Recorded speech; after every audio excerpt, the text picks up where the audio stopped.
and Chris Abel. Good morning, Chris. Good morning, Sue. I've been watching some of the videos you sent me about the humanoid Olympics, and I want to get to that. But it's actually hilarious. But I do want to start with Google because they've launched Pixel 11 smartphones. Yes, so this week they unveiled the next series of Pixel phones, and if you're wondering, I mean, the prices, of course, they get so high and expensive. Is this a year in which the new Pixel phones, are they a leap ahead, or is it just a refresh? And I will say that it's mainly just a refresh. So the Pixel 11 phones, they've got a slightly brighter screen. Of course, they're great when it comes to Gemini. But really, the major change is now you can get green. So they've got pistachio and olive colors. Wow. Which is fun. That's good. Yeah. But, if this was a year that you're looking to skip because of the price and maybe buy next year's, yes, by all means, wait. The folding phone, of course, I have to focus on because Samsung unveiled all of their phones with folding screens this year. So Google's Pixel 11 Pro Fold is, again, major changes that they've replaced the hinge on it. And so it's now a little bit more invisible, but it's also far more durable. Right. So if you like the Google Pro Fold, that's worth getting. But the major news is that Google has unveiled the Pixel Tag.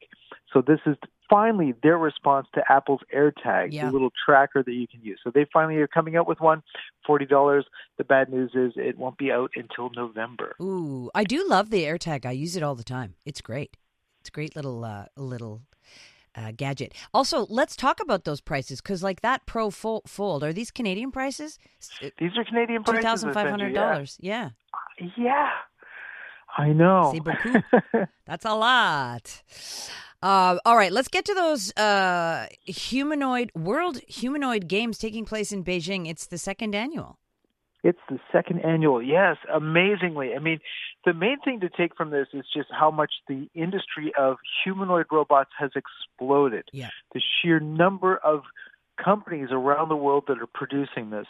So taking place later this week, you've got 16 countries have sent humanoid robots to come and compete in a wide variety of events. There's the long jump, there's weightlifting, there's a tug of war, and of course there's table tennis.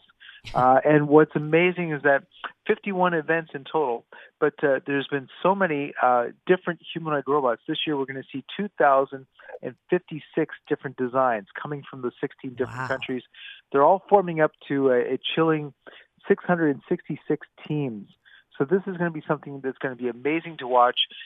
Just the sheer number has expanded, but also I think the capabilities is going to be better.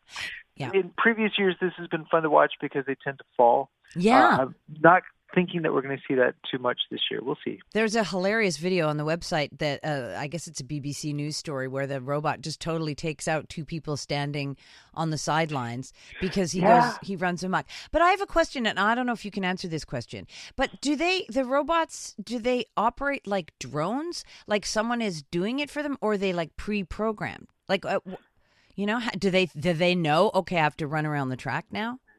That's an excellent question. So if we went back, say, 3 years, yes, the majority of the robots would actually have a human standing off to the side with a controller. That's no longer the case. We're now seeing increasingly, I would say the vast majority, about 80 to 90% of them, these are autonomous robots. They are loaded with artificial intelligence, and so they actually are acting and behaving on their own, making their own choices, their own decisions. Wow. So like for a game of soccer, when you would have to make like snap decisions, table tennis too, right? Table tennis, yes. Yeah. And so I guess they're entre guillemets thinking. Mm-hmm. Yeah. They're responding in terms of visually seeing the stimulation that's happening and responding in terms of good reflexes, but also they are strategically thinking ahead in terms of how they're going to approach each task. Wow. And so, yes, it's incredible. We've been talking about artificial intelligence a lot, and people have said what's happening with the future is it's not that AI is going to be acting like itself. No, AI is going to be important because it becomes the brain for humanoid robots. Humanoid robots is our future. All right, let's just skip over that chilling thought. Yeah. It's a Sunday morning, Chris. I would really rather talk about making my trackpad purr like a little kitty. Isn't this funny? So this is for the Apple MacBook, and the Apple MacBook came with a feature called haptics loaded into the trackpad. Uh-huh. And all Apple wanted to do was that when you're using your finger and you're scrolling on the screen and you're touching icons, they wanted to give it a physicality. So they loaded it with this technology. It's a slight vibration in the pad so that when you are pressing icons, it actually feels a little bit more like a button. That's all they wanted to do. Well, a very clever maker decided to go in and adjust the settings on it and reprogram it so now it vibrates quite noticeably. And to their delight, they noticed that when you get it and you ratchet up and it's vibrating, the actual vibration feels like and sounds like a cat purring. And so they've released an app that you can download and add to your computer that will make your computer purr like a cat. In fact, to avoid making it sort of something that gets tiresome after a while, they've come up with 6 different styles of cat with different attitudes and personalities. And I love this. If you can get your cat to purr, you can record your cat's purr and add that to your computer. Oh, my God. So wait, I don't understand. Like, so every time you use the trackpad, you feel that, or just when you press buttons?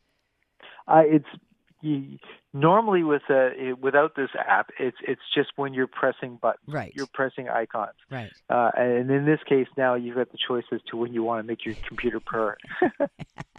Okay, and I guess you could, I don't know, put it in your lap and pat it as well. Yeah, you can do that. All right, Chris, thanks very much. All right, take care. You too. Bye-bye. That is Chris Abel and Tech Files, and he joins us every Sunday.